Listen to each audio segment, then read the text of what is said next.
देना बस।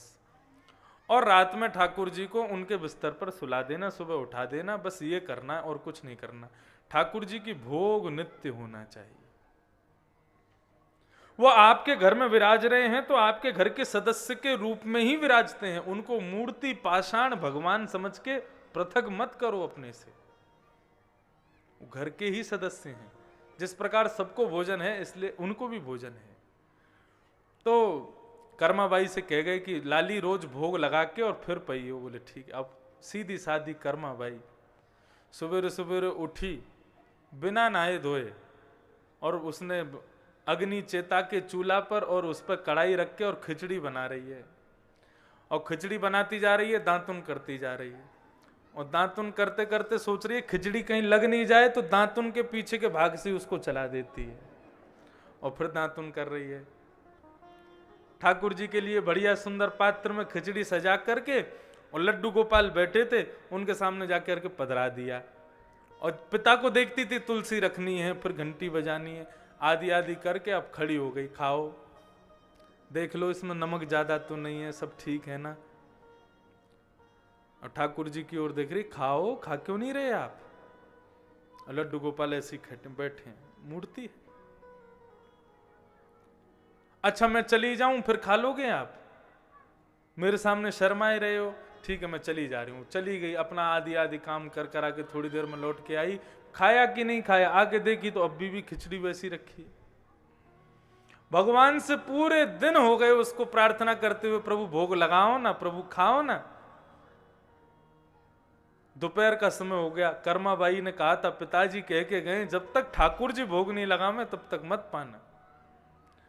ठाकुर जी को पकड़ करके कहती है, इतने गोल मटोल होते जा रहे हो, यदि नहीं खाओगे तो तुम्हारे गाल पिचक जाएंगे, पतले हो जाओगे, और तुम पतले हो जाओगे तो बुरे लगोगे, तो फिर मैं पिताजी से कह के दूसरे गोपाल जी मंगवा लूंगी। ऐसी सरल भावना, ऐसी निष्काम भक्ति उसकी, इतनी प्रेम से ठाकुर जी से मनोविनोद कर रही है। ठाकुर जी खुद को रोक पाए? नहीं रोक पाए। तुरंत जगन्नाथ भगवान प्रकट हो गए और प्रकट होकर के कर्माबाई की खिचड़ी खाने लगे, उसके हाथ से पाने लगे। थाली भर के लाई खींचड़ो, ऊपर घी की बाट की, जीमो मारो शाम घनी, जमावे बेटी जाट की। थाली भर के लाई खींचड़ो, ऊपर घी की बाट की, जीमो मारो शाम घनी, जमावे बेटी जाट की। आप सब गुनावासी तैयार रहो, आज तो कृष्ण जन्म 12 बजे ही होगा। आज ना हेरो, जल्दी भाव से गाओ।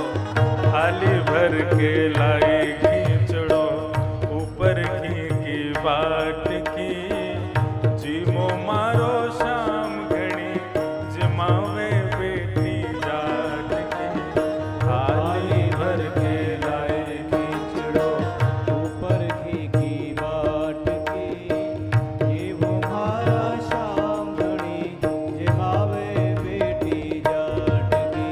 जमावे बेटी जाट की, जमावे बेटी जाट की, जमावे बेटी जाट की, जमावे बेटी जाट की। ओ बाबा मारो काम गयो है, ना जाने कब आवे गो।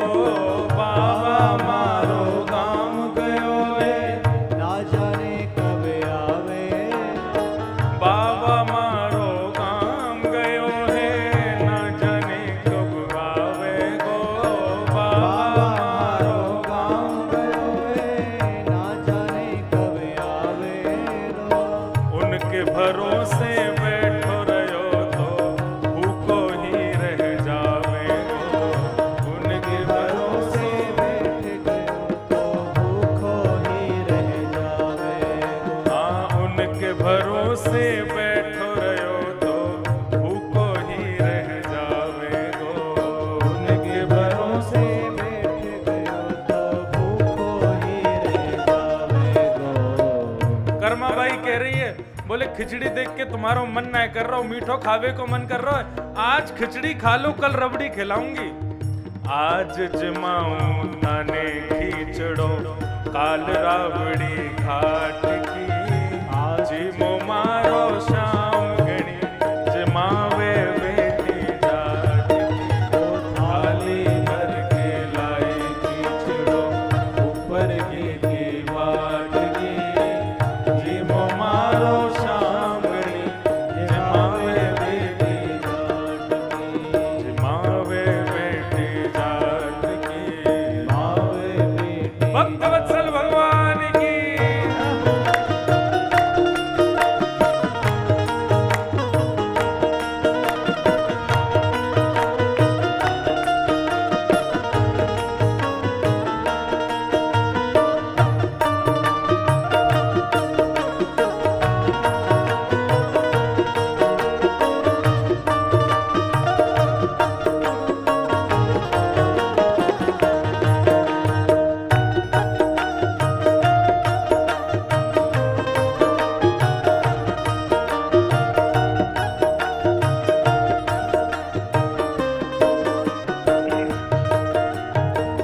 भक्ति हो तो कर्मा जैसी सांवरियों घर आवे गो भक्ति हो तो कर्मा जैसी सांवरियों घर आवे भक्ति हो तो कर्मा जैसी सांवरियों घर आवे गो भक्ति हो तो कर्मा जैसी सांवरियों घर आवे भक्ति भाव से पूरन होके हर्ष हर्ष गुण गावे गो भक्ति भाव से पूर्ण है के हर्ष हर्ष गुण गावे गो हाँ भक्ति भाव से पूरन है के हर्ष हर्ष गुण गावे गो भक्ति भाव से पूर्ण है के हर्ष हर्ष गावे गो साचो प्रेम प्रभु से हो तो साचो प्रेम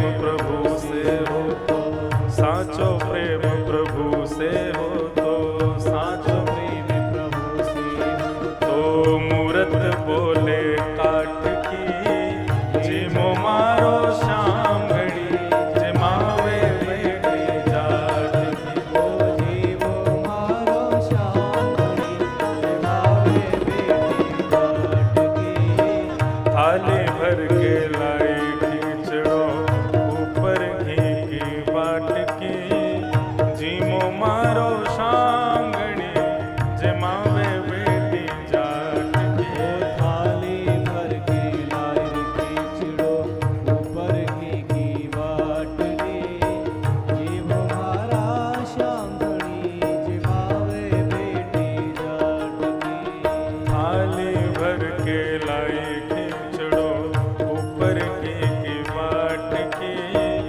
जी मो मारो शाम घड़ी जमावे बेटी जाट की थाली भर मारो शाम घड़ी जमावे बेटी जाट की ओ जी मो मारो शाम घड़ी जमावे बेटी जाट की ओ जीवो मारा शाम घड़ी जमावे बेटी जाट की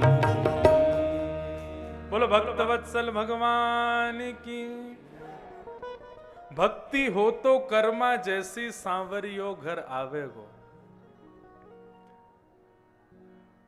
भक्ति भाव से पूरन होके हर्ष हर्ष गुण गावे गो भगवान को भक्ति भाव अति प्रिय है भाव के वश में है भगवान भाव नहीं तो सब साधन झूठो भाव नहीं तो सब साधन झूठो बिरथा सकल निधान भाव के वश में है भगवान भाव नहीं तो भाव होए तो भाव नहीं तो हर मंदिर में भाव नहीं तो हर मंदिर में दीखत बस पाषाण और भाव होए तो जित देखूं तित दीखत सुंदर श्याम भाव के वश में है भगवान। भाव नहीं तो हर मंदिर में दीखत बस पाषाण पत्थर ही दिखेगा, और भाव होए तो जित देखूं उतित दीखत सुंदर श्याम। परीक्षित जी महाराज को श्री सुखदेव जी कह रहे हैं कि तुम मुक्ति मांग रहे हो भक्ति को छोड़ के।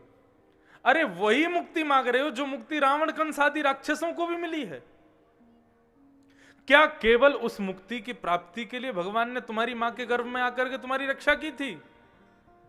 अरे परीक्षित सोचो, कोई विलक्षण भाव विलक्षण भक्ति की स्थापना तुम्हारे द्वारा करवानी है, इसलिए भगवान ने तुम्हारी मां के गर्भ में आके रक्षा की। साधारण मुक्ति के लिए 7 दिन शेष हैं। यदि आज 7वां दिन होता ना, और यदि तुम्हारे सांस निकल रही होती, अंतिम क्षण तुम्हारा होता, तुमने इन 7 दिनों में कोई क्रिया नहीं की होती, अंतिम क्षण में भी यदि मैं आ जाता तो तुमको मुक्ति दे देता। लेकिन तुम्हारे जीवन के 7 दिन शेष हैं, उनके बारे में पूछो ना। तब परीक्षित महाराज के हृदय से मुक्ति की इच्छा खत्म हुई। तब उन्होंने कहा, समीचीनम बचो भगवन सर्वज्ञस्वत्वानघ तमो विशीर्यते मह्यम हरे कथयतः कथा। अब मुझे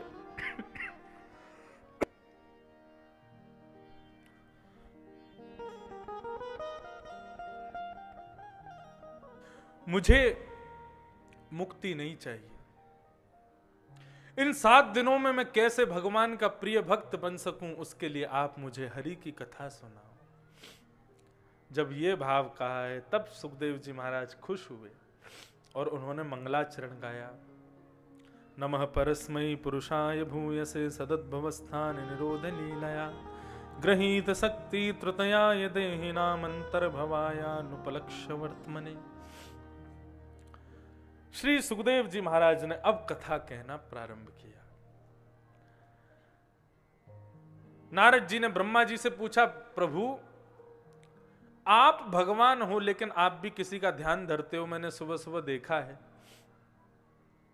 तब नारद जी के भाव को सुनकर के ब्रह्मा जी बोले, नहीं बेटा, मैं भगवान नहीं हूं, ईश्वर तो नारायण है। नारायण परा वेदा, नारायण परा मखा, नारायण परालोका, सब कुछ नारायण के पराधीन है। भगवान तो केवल नारायण है, मैं भी उनके पराधीन हूं। तब उन्होंने संपूर्ण वृत्तांत बताया और चतुश्लोकी भागवत को श्री नारद जी महाराज को प्रदान किया। किस भाव से दिया? त्वमे तद विपुली कुरु, तुम इसका विस्तारीकरण करोगे। पहले भागवत केवल 4 श्लोकों में थी। श्री ब्रह्मा जी ने नारद जी को दी, नारद जी ने व्यास जी को दी, व्यास जी ने वही 4 श्लोकों की भागवत 16,108 18,000 श्लोकों में परिणित की, विस्तारीकरण किया।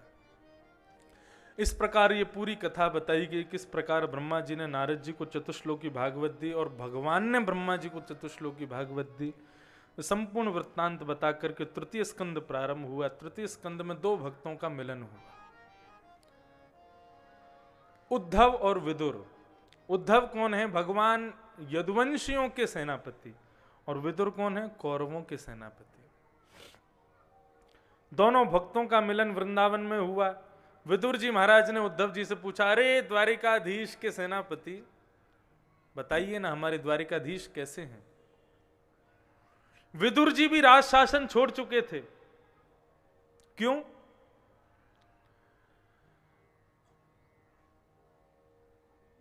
भगवान शांति दूत बनकर के आए थे कौरवों के पास, और कौरवों से आकर के, दुर्योधन से आकर के भगवान ने प्रस्ताव रखा कि दुर्योधन, ये महाभारत युद्ध मत करवाओ। यदि ये महाभारत युद्ध होगा, कितनी माताएं विधवा हो जाएंगे, कितने बालक अनाथ हो जाएंगे, खून से बहेगी गंगा कितने वर्षों तक। मत करो ये युद्ध। हम कुछ नहीं चाहते, केवल 5 पांडवों को, कुछ नहीं तो भारत के छोटे छोटे 5 गांव दे दो, वो वहीं रह लेंगे, लेकिन युद्ध मत करो। लेकिन दुर्योधन ने कह दिया सुच्चग्रैव न दास्यामि बिना युद्धेन केशव, सुई की नोक के बराबर जमीन भी बिना युद्ध के नहीं दूंगा, युद्ध तो होगा। भगवान बोले ठीक है। इस बात को विदुर जी ने जब सुना तो विदुर जी ने जाकर के धृतराष्ट्र से कहा कि भगवान ने कितना बढ़िया बात बताई थी, 5 छोटे गांव मांगे थे, लेकिन तुम्हारे पुत्र ने किस प्रकार अनादर किया उनका। अरे धृतराष्ट्र, हमें तो लगता है तुम्हारे घर में ये आस्तीन का सांप है। कौन? दुर्योधन। इसको घर से निकाल दो। इस बात को किसी ने जाकर के दुर्योधन को कह दिया कि विदुर काका आपको आस्तीन का सांप कह रहे हैं। दुर्योधन को जैसे ही पता चला तो आकर के विदुर काका को उल्टा सीधा बोलने लगा, हमारा अन्न खाते हो, हमारे अन्न पर पलते हो, हमें उल्टा सीधा बोलते हो। विदुर जी ने तुरंत अपने धनुष बाण और सब वहीं रख दिए। बोले क्षमा कीजिए, अब मैं आपके यहां नहीं रह सकता। और धनुष बाण इसलिए छोड़ करके जा रहा हूं, कहीं तुम लोग ये ना सोच लो कि मैं पांडवों के पास जाकर के मिल जाऊंगा। अन्न खाया ना तुम्हारा, तो वफादारी अंत तक निभाऊंगा, लेकिन अब तुम्हारे पास नहीं रहूंगा। आओ नहीं आदर नहीं, नहीं नैनन प्रेम, तुलसी तहां न जाइए चाहे कंचन बरसे मेघ।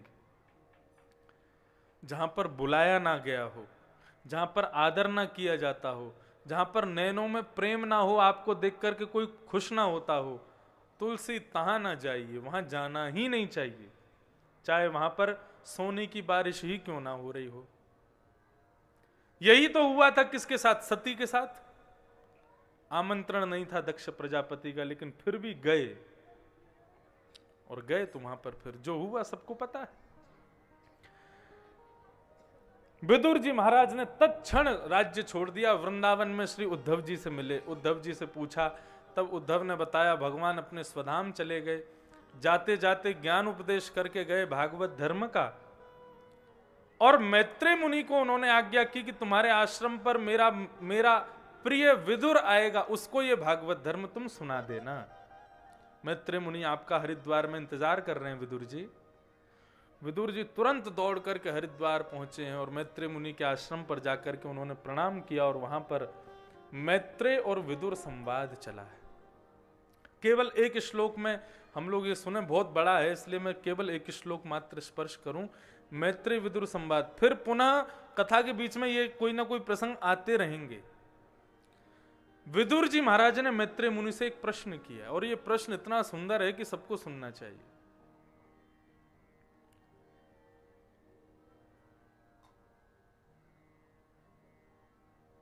सुखाय कर्माणि करोति लोको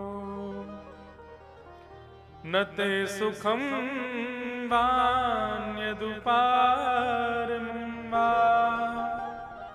विन्देत भूयस्तद एव दुःखं यदत्र युक्तं भगवान् वदेन्न।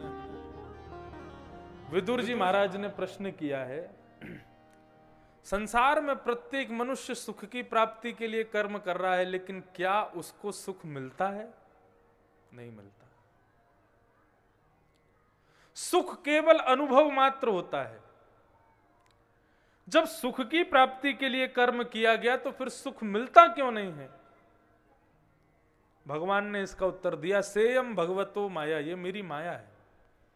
यदि मानव को कर्म करने के बाद जो उसको चाहिए वो यदि मिल गया तो वो कर्म करना छोड़ देगा, आलसी हो जाएगा। इसलिए मैं सदैव उसको वो वस्तु देता तो हूं, लेकिन किसी ना किसी वस्तु का सदैव अभाव बना करके रखता हूं, ताकि उसको पाने के लिए वो कर्म में लगा रहे, करता रहे, करता रहे। वास्तव में सुख क्या है? सुख केवल एक इमेजिनेशन है, सुख केवल एक सोच है हमारी। वास्तव में सुख होता नहीं है। अब आपको क्या बताएं, शास्त्रों में ऐसा वर्णन है कि देवता अमृत पीते हैं, लेकिन जब हम लोगों को रसगुल्ला खाता और कचौड़ी खाता हुआ देखते हैं ना, तो देवताओं को हम पर घृणा होती है। राम राम राम, क्या खा रहे हैं? हमारा अमृत अच्छा है इससे। तो ये लोग कैसे खा जाते हैं? जब हम लोग रसगुल्ला गुलाब जामुन एक बार में गप करते हैं तो देवताओं को बड़ी घृणा होती है हमसे। शास्त्राज्ञा है सच में।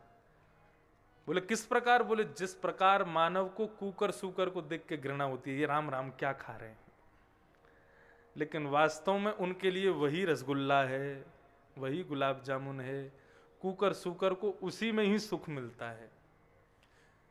ठीक उसी प्रकार ये सुख क्या है? मैंने जिसको सुख मान लिया वही सुख बन जाता है।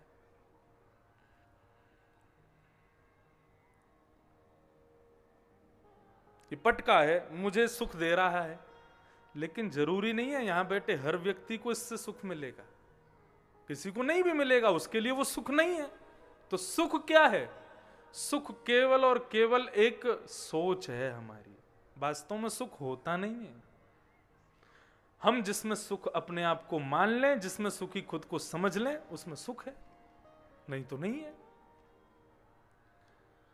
लेकिन गोस्वामी तुलसीदास जी महाराज कहते हैं, दीन कहे धनवान सुखी, धनवान कहे सुख राजा को भारी, राजा कहे महाराजा सुखी, महाराजा कहे सुख इंद्र को भारी, इंद्र कहे चतुरानन को सुख, और ब्रह्म कहे सुख विष्णु को भारी। पर तुलसीदास विचार कहे, हरि भजन बिना सब जीव दुखारी। हरि के भजन के बिना सब दुखी। इसलिए क्या करो? काम करते चलो, नाम रटते चलो, हर समय कृष्ण का ध्यान धरते चलो, मुरली वाले को मन से रिझाते चलो, कृष्ण गोविंद गोपाल गाते चलो।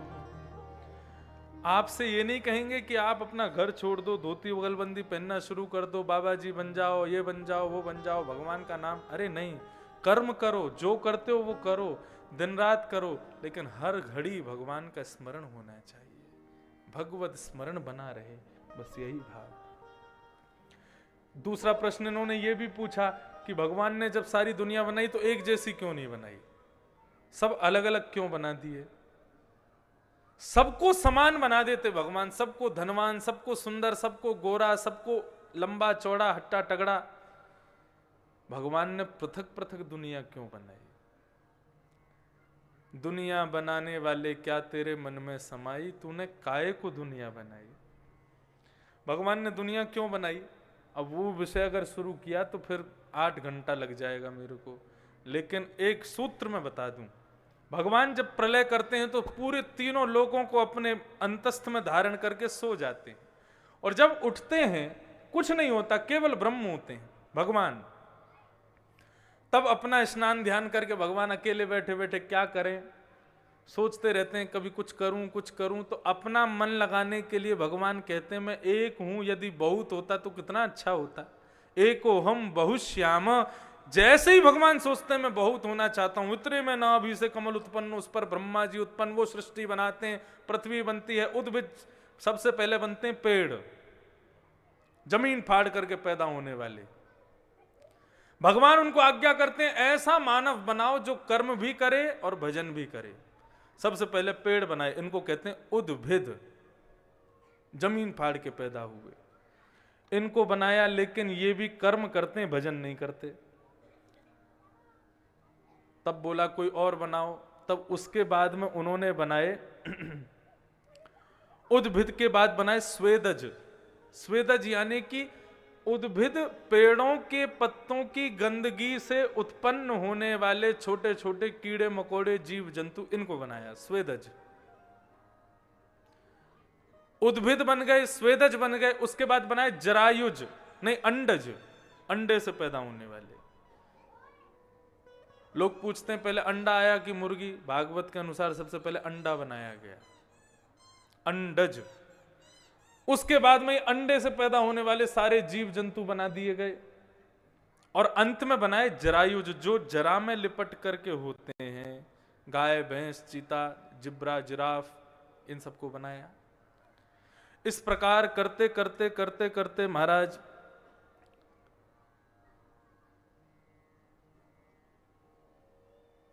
83,99,999 प्रकार के जंतु बना दिए,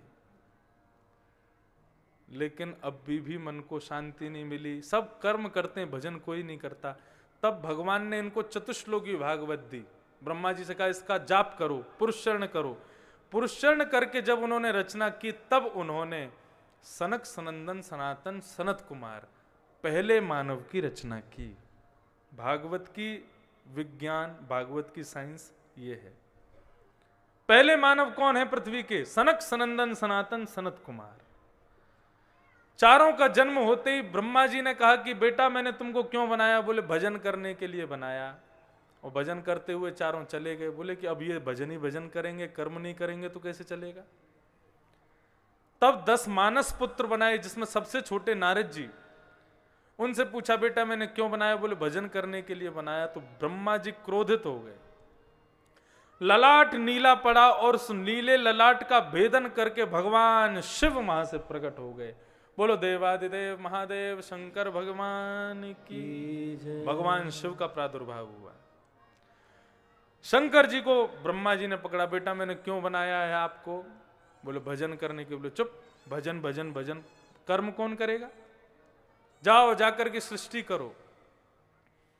अब शंकर जी का सृष्टि में मन ही नहीं लग रहा, संसार बनाने में उनकी कोई रुचि नहीं। आज हम लोग गए थे केदारनाथ, देखो कैसे बाबा कहाँ बैठे हैं,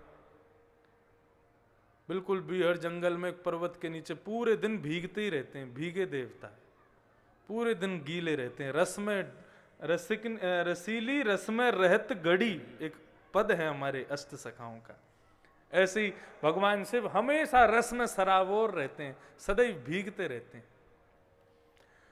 भगवान शिव को बनाया गया। ब्रह्मा जी ने फोर्सफुली उनसे कहा कि सृष्टि करो, बनाओ, इंसान बनाओ। तब ब्रह्म शंकर जी ने क्या बनाया? को मुखहीन विपुल मुख काहू। किसी के तो मुंह ही नहीं बनाया, केवल धड़ी धड़ बना दिया, बिना मुंह के ही घूम रहा है आदमी। और किसी के विपुल मुख काहू, किसी के बहुत सारे मुंह बना दिए। किसी को बिन पग चल ही, बिना पैर के ही चल रहा है महाराज, ऐसा बना दिया। ब्रह्मा जी के द्वारा बनाए गए जीव तो बोलते थे, लेकिन शंकर जी के द्वारा बनाए गए जीव बोलते नहीं, हुंकार भरते हैं। किनको बनाया? भूत प्रेत पिशाचनी डाकनी साकनी, इनको बना दिया। रावण ने अपनी स्तुति में लिखा कि मेरे गुरुदेव शंकर जी ने कैसी सृष्टि बनाई। यस्यास्ते ड्राट ड्राट ड्रुट ड्रुट मम लम टम टटम टम टटम टम डम शम डुडम शम डुहि डुहि चकितम भूपके भूपनालम तैलम तैलम तु तैलम खुकु कुकु कुकु ख्वांग कुख्वांग ख्वांग कुख्वांग ख्वांग। यस्यास्ते गायन्ते वसति च सकलम पातु नो चंद्रचूड़। ये जितने भी स्वर अभी निकाले हमने, ऐसे बोलने वाले जीव बनाए भगवान शिव ने। भूत प्रेत बना दिए महाराज। ब्रह्मा जी बोले देख के हमें हमारी सृष्टि कैसी बन रही है बेटा, सब बढ़िया बना रहा है कि नहीं? नीचे आके देखा तो महाराज भूत प्रेत घूम रहे हैं पूरी पृथ्वी पे। अलम प्रजा भी शंकर जी को कहा अब प्रजा मत बनाओ, तुम क्या करो, इन सबको समेटो और जाओ उत्तर में जाकर के निवास करो। ऐसे भगवान शिव समस्त भूत प्रेतों को लेकर के और कैलाश पर जाकर के विराजमान हो गए। बोलो देवादिदेव महादेव शंकर भगवान की। ऐसे भगवान शिव का प्रादुर्भाव हुआ। नमामि शमीशान निर्वाण रूपम विभुम व्यापकम ब्रह्म वेद स्वरूपम निजम निर्गुणम निर्विकल्पम निरीहं चिदाकाशमाकाश वासं भजेऽहं। नमामि शमीशान निर्वाणरूपं विभुं व्यापकं ब्रह्मवेदस्वरूपम् निजं निर्गुणं निर्विकल्पं निरीहं चिदाकाशमाकाशवासं भजेऽहं। करालं महाकालकालं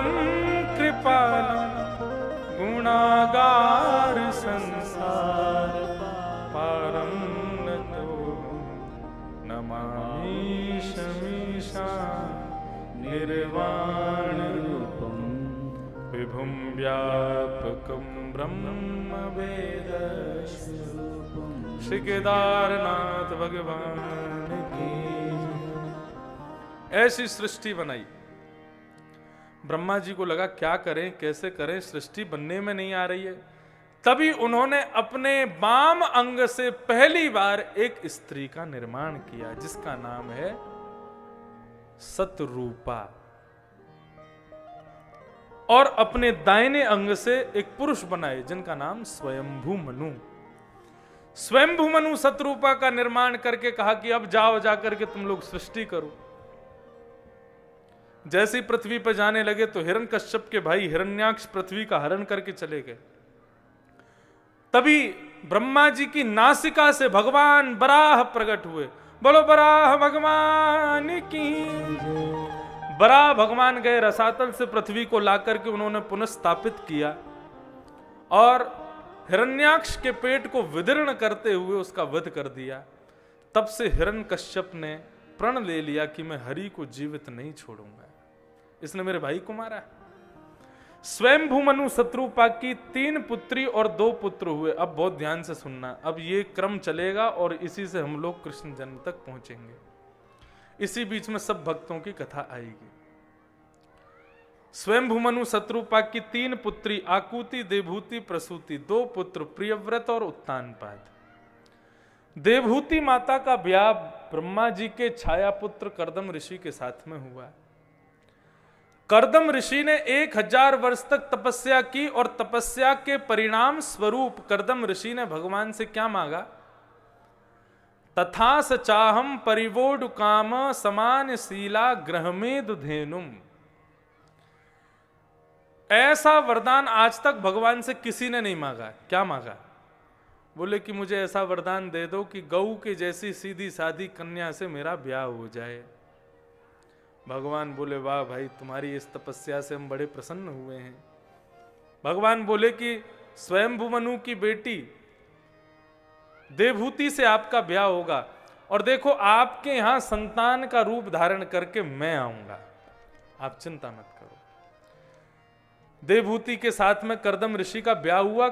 कर्दम ऋषि जैसे ही देवहूति से ब्याह किए, उनको अपने कक्ष में लेकर के आए और उनको देखते देखते देखते उनकी 60 वर्ष की समाधि लग गई ब्याह के तुरंत बाद।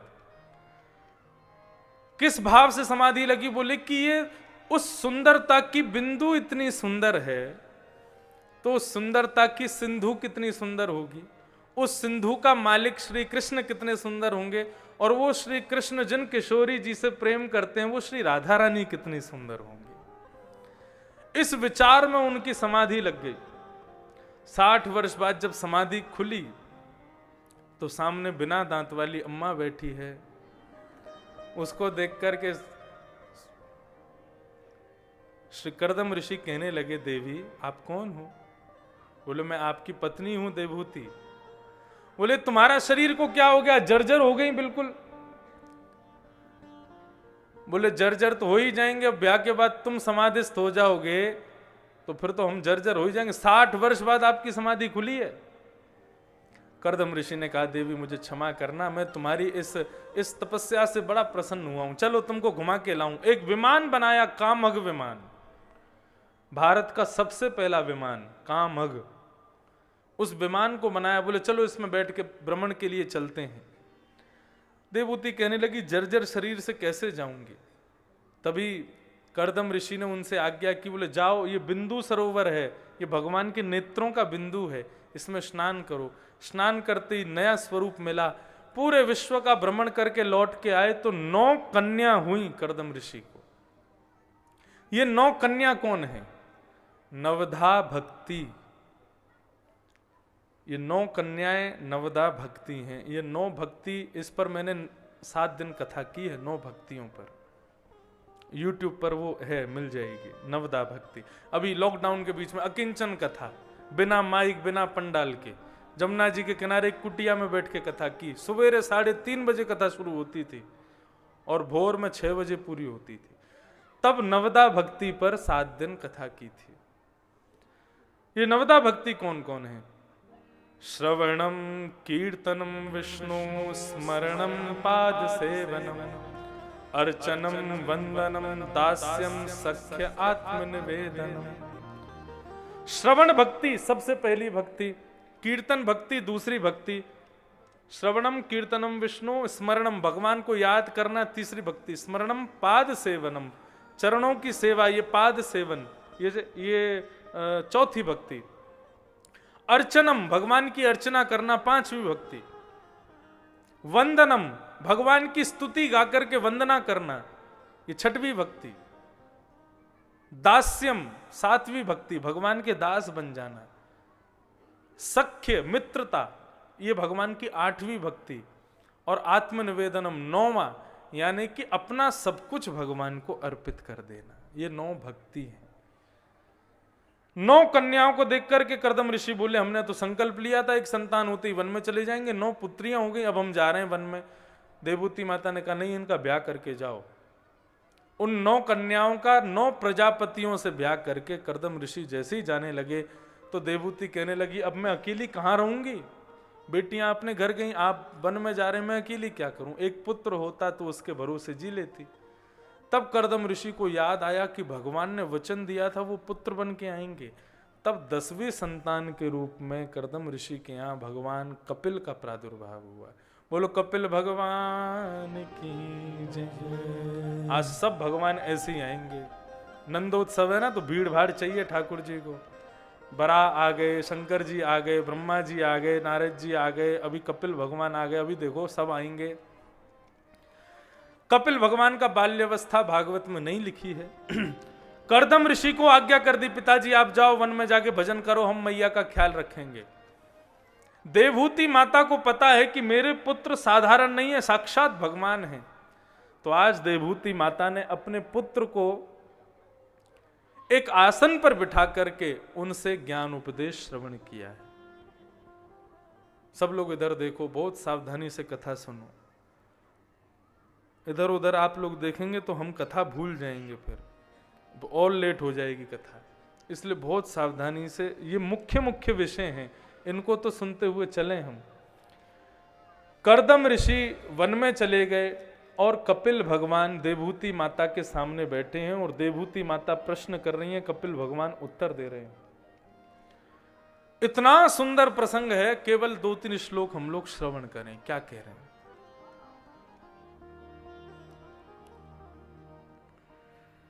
कौशिकी ध्वनि, वाह। देवहूति माता अपने पुत्र भगवान कपिल को सामने आसन पर बिठाती हैं और कहती हैं कि मुझे पता है आप ईश्वर हैं, आज मैं आपसे कुछ प्रश्न करना चाहती हूं, उनका उत्तर मुझे दीजिए। भगवान कपिल कहते हैं मां पूछो। ये श्रीमद् भागवत की फिलॉसफी है। श्रीमद् भागवत का सांख्य शास्त्र कहा जाता है, दर्शन शास्त्र। बड़े बड़े यूनिवर्सिटी में लोग इस पर दर्शन शास्त्र इसी को कहा जाता है जो अभी भगवान कपिल सुनाएंगे, इसलिए बहुत ध्यान से सुनना। सबसे कठिन प्रसंग है भागवत का और सबसे सुंदर, आनंद आता है इसको सुनने में। कपिल भगवान से पहला प्रश्न करती है देवहूति माता, निर्वर्णा नितरां भूमन् असदिन्द्रियतर्षणा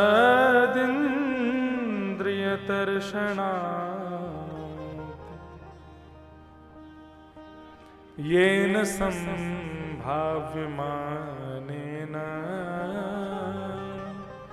प्रपन्नान्धं तम प्रभो। 10 इंद्रियां कितने लोगों को याद हैं? 10 इंद्रियां किसको कहते हैं? कितने लोगों को पता है? अब सुन लो, वैसे तो हम 4 दिन से बता ही रहे हैं, लेकिन आज याद कर लेना, तभी ये प्रसंग समझ में आएगा। 5 ज्ञानेंद्रिय और 5 कर्मेंद्रिय, ये 10 इंद्रियां हैं। ज्ञानेंद्रिय उनको कहते हैं जिनसे आपको कुछ पता चलता है, और कर्मेंद्रिय उनको कहते हैं जिनसे आप कोई कर्म करते हो। तो ज्ञानेंद्रिय कौन सी है? गुना बहुत सुंदर है, ये आपको कैसे पता चलता है? नेत्र, पहली ज्ञानेंद्रिय। कौशिकी ध्वनि राग बहुत मधुर है, ये कैसे पता चलता है? कान, दूसरी ज्ञानेंद्रिय। कथा बहुत बढ़िया है, कैसे पता चलता है? कानों से, दूसरी ज्ञानेंद्रिय। पुष्पों की सुगंधी बहुत अच्छी है, ये कैसे पता चलता है? नासिका, तीसरी ज्ञानेंद्रिय। प्रसाद बहुत सुंदर बना है, किससे पता चलता है? जिह्वा, चौथी ज्ञानेंद्रिय। बाहर बहुत ठंडी थी आज सुबह, कैसे पता चला? त्वचा, पांचवी ज्ञानेंद्रिय। ये 5 ज्ञानेंद्रिय हो गई। ऐसे ही 5 कर्मेंद्रिय। आपको बाइक चलानी है, गाड़ी चलानी है, तो हाथ पहली कर्मेंद्रिय, दूसरे पैर, दूसरी कर्मेंद्रिय। किसी के मंच पर जाकर के संभाषण करना है तो तीसरी ज्ञानेंद्रिय मुख, बोलते हो आप।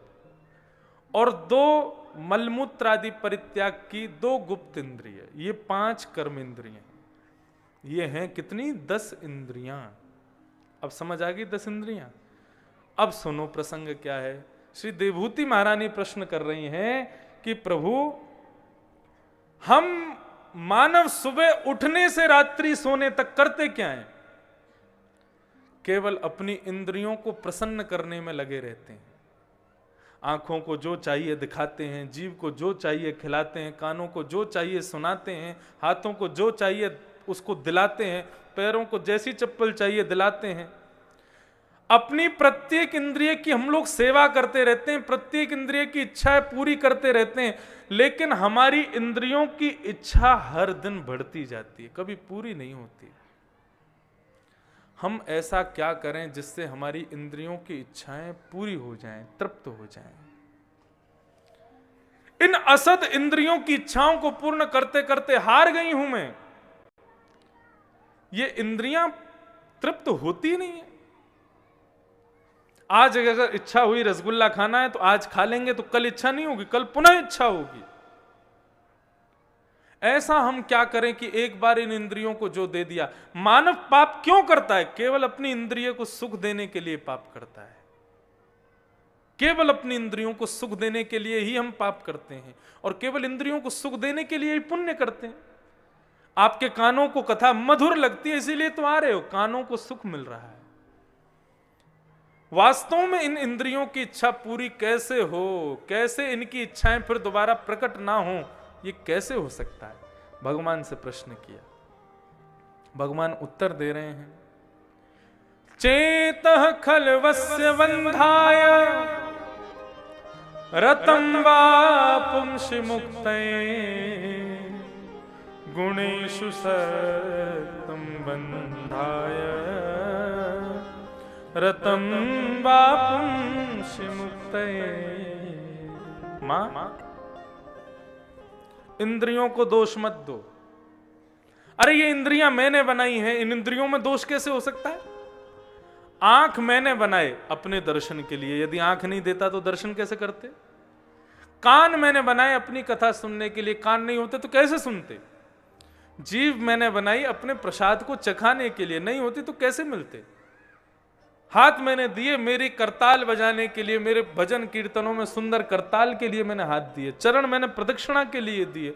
ये प्रत्येक अंग मैंने अपनी सेवा के लिए दिया है। इन अंगों को आप दोषी नहीं कह सकती हो। ये अंग दूषित नहीं है, तो दूषित कौन है? बोले 10 तो आपके दास हैं, लेकिन इन 10 का नियंत्रण करने वाला मन दोषी है। जीभ की इच्छा नहीं होती कुछ खाने की, मन की इच्छा होती है। आंखों की इच्छा नहीं होती कुछ देखने की, मन की इच्छा होती है। मां, कुछ नहीं करना, केवल मन को सुधारना है। और ये मन कैसे सुधरेगा? बोले मन केवल और केवल संगति से सुधरेगा। संगति कैसे सुधरे? संगति किसकी करनी चाहिए? बोले संतों की संगति करो। संत किसे कहते हैं? मैं बहुत सूक्ष्म में सब बोलता जा रहा हूं, ये सब पूछती जा रही है मैया, संगति किसकी करें? बोले संतों की करो। संत किसे कहते हैं? तब भगवान कहते हैं ये लक्षण जिसमें दिखें समझना वो संत है। ये कौन कौन से लक्षण? सावधानी से सुनो। तितिक्षवः कारुणिका श्रुहितः सर्वदेहिनां अजात शत्रवः शांता साधवः साधुभूषणात्। 5 गुण जिसमें दिखे मैया वही संत है। ऐसे व्यक्ति का संग करना चाहिए। पहला गुण तितिक्षवः, तितिक्षु कहते हैं सहनशील को। आज के मानव में सारे गुण हैं लेकिन सहन शक्ति नहीं है, वो सहन नहीं कर सकता। एक संत गंगा जी में स्नान कर रहे थे, तो गंगा जी में स्नान करते हुए उन्होंने देखा सूर्य अर्घ प्रदान कर रहे थे, तभी गंगा जल में एक बिच्छू बहता हुआ आया। तो उन्होंने अपने कहा कि भाई डूब जाएगा, इसको अंजलि में भर के बाहर करना लगे, तो उसने डंक मार दिया। जैसे ही डंक लगा तो हाथ में दर्द हुआ, छूट गया, फिर से बहने लगा, फिर से बहने लगा तो फिर उठाया, फिर डंक मार दिया, फिर से बहने लगा, फिर उठाया, फिर डंक मार दिया। एक आदमी बाहर खड़ा खड़ा देख रहा था, बोले महाराज जी आप इसको मरने क्यों नहीं देते हो, बार बार उठा करके इसके डंक को क्यों सहन कर रहे हो। तब संत ने कहा वो बिच्छू होकर के अपना डंक मारने का स्वभाव नहीं छोड़ता, तो मैं संत होके बचाने का स्वभाव क्यों छोड़ दूं। वो बिच्छू है, वो डंक मारेगा, लेकिन मैं तो संत हूं। तितिक्षु सहनशील, पेशेंस, ये संत का पहला लक्षण है, सहनशीलता। दूसरा लक्षण संत का क्या है? कारुणिका, करुणा, सब पर करुणा करे। श्री नामदेव जी महाराज रोटी बना बना के रखते जा रहे, इतने में कुत्ता आया और मुंह में दबा के भाग गया। तो नामदेव जी उसके पीछे घी का डिब्बा लेके भागे, अरे पंडरीनाथ, अरे विठलनाथ, रुक जा रुक जा, मुझे पता है तुम ही रूप बदल के आए हो, रूखी रोटी मत खाना, घी लगाने दो उसमें। जैसे ये भावना प्रकट की, कुत्ते में से भगवान प्रकट हो गए। सब पर करुणा करो। सब पर करुणा करने का मतलब ये नहीं कि कुत्ते को अपने बिस्तर पर ही सुला रहे हैं, उससे गले लग रहे हैं और उसको उसी को ही सब कुछ मान रहे हैं। सब पर करुणा करने का मतलब है कुत्ते को हिंसा मत करो, उसको मारो मत, उसको भी प्रेम करो। ये दूसरा लक्षण है संत का, सब पर प्रेम करता है, चाहे वो उसका प्रेमी हो चाहे बैरी हो, सबसे प्रेम करता है। कारुणिका, श्रुहृदः, सबका शुभ चिंतक। एक बार को अपना घाटा हो तो चले, लेकिन सबकी भलाई सोचे, ये संत का तीसरा लक्षण है। अजात शत्रवः, उसका कोई शत्रु नहीं होना चाहिए, उससे किसी की शत्रुता नहीं होनी चाहिए, अजात शत्रवः। और अंतिम गुण है संत का शांता, बहुत कम बोलने वाला होना चाहिए, ज्यादा बोलने वाला संत नहीं होना चाहिए। ये संत के 5 लक्षण हैं, और ये 5 लक्षण यदि किसी पैंट पहनने वाले में भी हैं तो वो भी संत है, और किसी भगवाधारी में भी ये लक्षण नहीं है तो वो संत नहीं है। ये 5, इसमें कहीं भी नहीं लिखा कि भेष से संत होता है। भेष की बहुत बड़ी गरिमा है, लेकिन भेष से ज्यादा अंदर के गुण ऐसे होने चाहिए तो तुम संत बनोगे। मां, ऐसे संतों का संग करो, मन अपने आप सुधर जाएगा, मन अपने आप सुहृद हो जाएगा।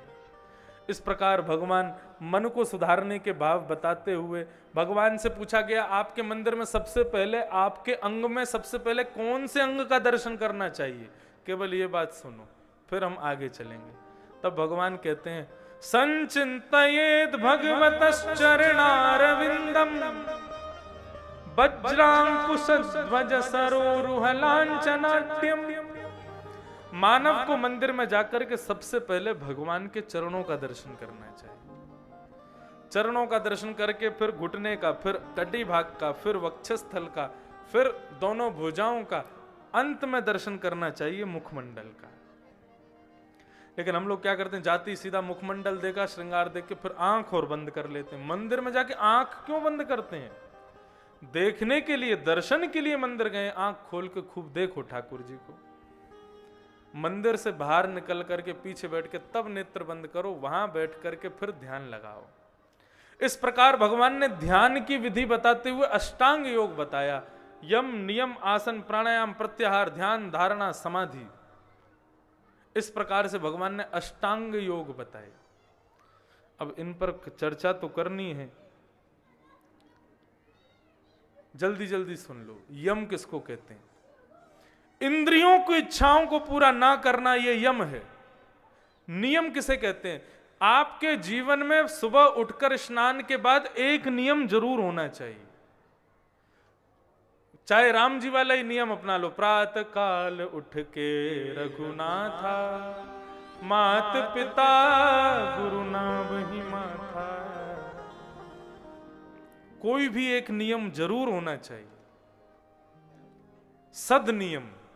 या तो माँ पिता को प्रणाम करो, भगवान को प्रणाम करो। आज किसी ने प्रश्न किया, 2 मिनट, ये इसी से रिलेटेड है। क्या है? श्री गिरिराज चालीसा और श्री भागवत चालीसा पाठ सुबह बिस्तर में बैठकर कर सकते हैं क्या?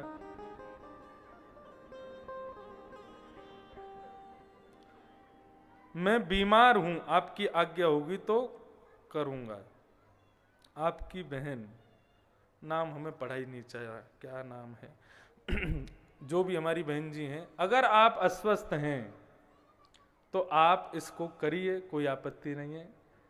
लेकिन अपने शयन बिस्तर पर बैठ करके किसी भी शुभ मंत्र आदि का उच्चारण नहीं करना चाहिए। अब लोग कहेंगे नियम इसमें क्या ठीक भाई, घर पे कोई मेहमान आता है तो उसको डाइनिंग टेबल पे बिठाते हैं, उसको बढ़िया सोफे पे बिठाते हैं, सीधा उसको बिस्तर पर, जहाँ तुम रजाई में बैठो वहीं थोड़ी बैठाते हो। ऐसे ही भगवान के सुंदर स्तवन, सुंदर, ये तो आसन पर बैठ करके एक स्थान पर होने चाहिए। लेकिन बालक, वृद्ध और बीमार, इनके लिए आपत्तिकालीन मर्यादा नास्ति, इनके लिए कोई मर्यादा नहीं है। यदि आप अस्वस्थ हैं तो आप बिस्तर पर बैठ के कर सकते हैं, नहीं तो कोई ना कोई आसन होना चाहिए। हम कथा करते हैं, हमारा आसन है कुशा का। और कैसी कुशा है? पूर्व की तरफ झुकी हुई कुशा का। एक नेपाल के बहुत बड़े विद्वान ने बना करके आसन दिया, हम पूरी कथा इसी पे बैठ के करते हैं। तो सत्कार्य के लिए, ठाकुर जी के भजन पूजन के लिए आसन होना चाहिए। भीष्म पितामह महाभारत के अनुशासन पर्व में आसन की महिमा बताते हुए कहते हैं कि यदि कोई 12 साल तक एक आसन पर बैठ करके अपने समस्त नियमों का पालन करता है, एक दिन भी नागा ना किए अगर अपने नियमों का पालन करता है, तो 12 वर्ष में उसके आसन की ऐसी सिद्धता होती है कि घर में होने वाली अनहोनियां, घर में होने वाले शुभ कार्य और भगवत दर्शन उस आसन पर बैठ करके नेत्र बंद करती उसको अनुभव होने लग जाएंगे। ये आसन की महिमा महाभारत के अनुशासन पर्व में श्री भीष्म पितामह ने कही है, इसलिए आसन होना चाहिए। तो इस प्रकार से ये अष्टांग योग बताए। यम नियम, एक नियम होना चाहिए, उसके बाद यम नियम आसन, एक आसन पर ज्यादा देर तक बैठने का प्रयास करो। यम नियम आसन। चौथा होता प्राणायाम। प्राणायाम में कुंभक, रेचक, पूरक और कुंभक, ये 3 प्रक्रिया होती हैं। एक नासिका छिद्र को बंद करके दूसरी नासिका छिद्र से श्वास को भीतर लो, उस समय कोई वैदिक मंत्र कहो मनी मन, जैसे ओम नमो भगवते वासुदेवाय। तो जब आप श्वास को भीतर लेते हैं, ये मन को एकाग्र करने के 8 योग हैं।